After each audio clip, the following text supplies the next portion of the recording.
fantastic fourth graders. This is Eureka Math Module 2, Lesson 2 with Mrs. Fuska. Our learning target for Module 2 is going to be I can know and understand sizes of measurement units within one system, and we're talking about metric system in this unit, and express a larger unit in terms of smaller units. Okay, so in lesson 1 we talked about measurement of length and distance, and we used the kilometer and the meter and centimeters. What we're going to be talking about today is measurement of mass. What is mass? Mass is the measure of amount of matter in an object. Okay, so basically we may use mass and weight interchangeably. There are some differences, and you will learn more about that when you get in higher math classes.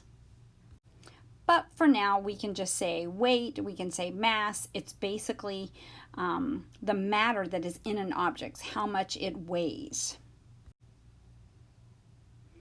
Okay, so this is the metric conversion chart for measuring mass, and we're going to talk about kilograms and grams.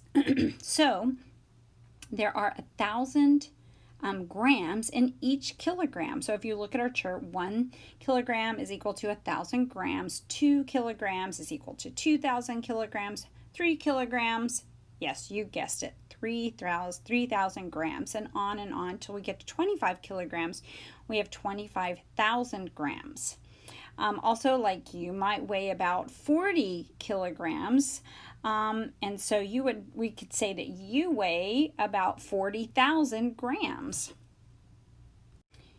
Okay, so we have some mixed conversions here, and we want to add these up. So we're going to take our kilograms and we're going to make them into grams, and then we're going to add this. Remember, when we're adding or subtracting, we want to add and subtract with the same unit.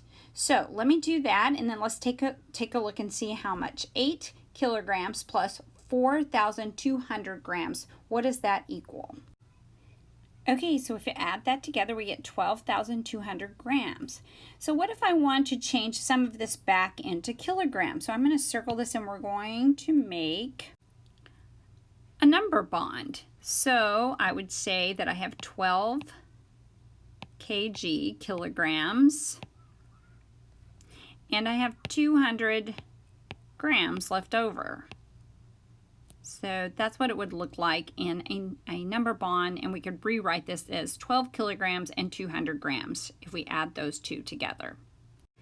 Okay, now we're going to try a subtracting problem, subtracting kilograms and grams, but remember, we always want to start out with the same units. If you always make sure that your units are the same, then it'll be easy to figure out. So let's take a look at this one, and let's do some subtracting. Okay, I wrote this as 10,000 grams. I changed my 10 kilograms to 10,000 grams.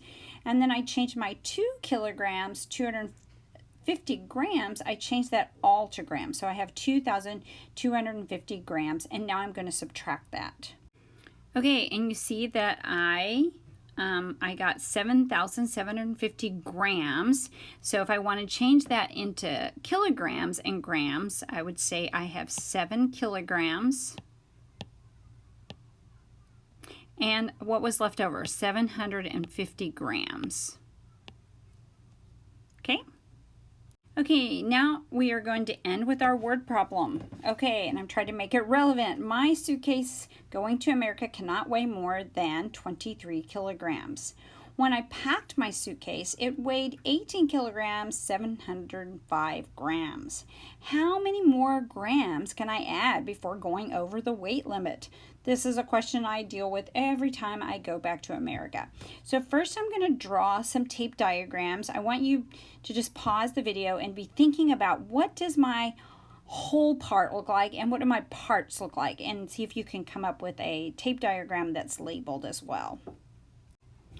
Okay, so yours might look a little bit like this. I know that I can have 23,000 grams. I switched it to grams so that I could do my calculations.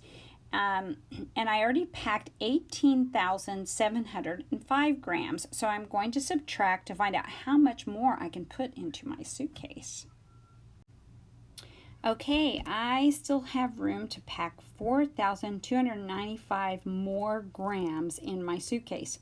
So I'm going to convert that to kilograms and grams, and I'm going to write my statement. Remember when you're doing your work tonight to write a statement sentence. I'm going to write my statement sentence so you can see what that looks like. Okay, here's my statement sentence. I can add 4 kilograms, 294 grams more weight to my suitcase before I reach my limit. Okay, set your timer for about 15-20 minutes.